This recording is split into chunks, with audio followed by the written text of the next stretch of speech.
Palawan, o mas kilala bilang the last frontier island of the Philippines.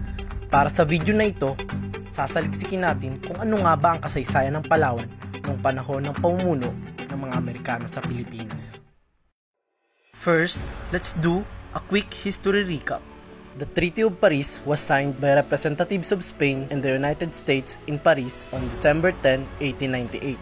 The treaty meant that Spain relinquished all its claim over the Philippines and multiple other territories to the United States of America. So the Spanish rule in the Philippines has now ended and the Americans are taking over. So what was this historical moment like for us Palaweños? Well, let's find out. The Philippines, however, wasn't really fond of the Americans taking over. According to Filipino nationalists, the Philippines were struggling to gain independence from the start, and the Americans owning us doesn't really help. Or so we thought.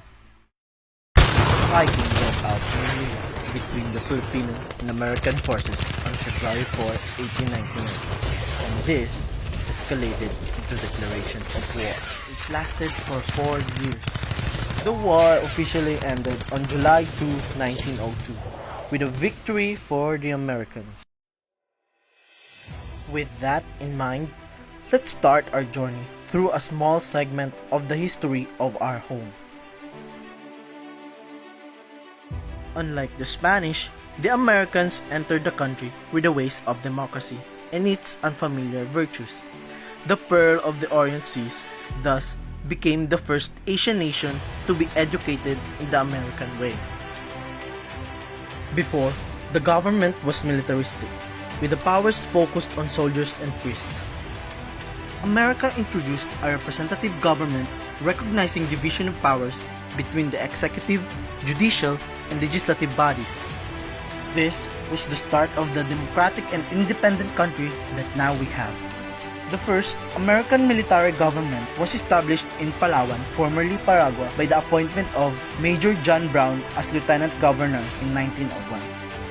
A year later, he was succeeded by Governor William Phillips. In 1905, the name of the province was changed from Paragua to Palawan, while the capital was transferred from Puyo to Puerto Princesa as a military garrison. Puerto Princesa was an isolated and lonely station, surrounded by a country almost all of which was wild jungle. Well, speaking of jungles, malaria was also prevalent. However, medical supplies were distributed and health centers were built to fight it. The American colonial administration built ports, improved commercial shipping, and laid down road networks. These efforts included the construction of a 190-kilometer horse trail between Puerto Princesa and Bono Bono and other infrastructure projects. Other projects by the Americans included the Iwahig Penal Colony and the Leper Colony in Colyon. The penal colony brought soon-to-be-released prisoners a chance in life after their imprisonment. Though, in the making of the penal colony resulted in sickness, deaths, and numerous escape attempts, and even displacing the Tagbanwa people, the results were great, with reports of improvement of living conditions and fulfillment of goals. As for the Lapar colony, though it relocated the original inhabitants, which is the Kalami and Tagbanwa, the colonists were treated with proper medical care. The principal exports of the province, not surprisingly, were timber. New seeds were tried in Palawan, and agricultural development was booming. Though we might have started the wrong foot, the goal of the Americans were greater than all of us Filipinos. It was truly the start of a greater Palawan and an independent country.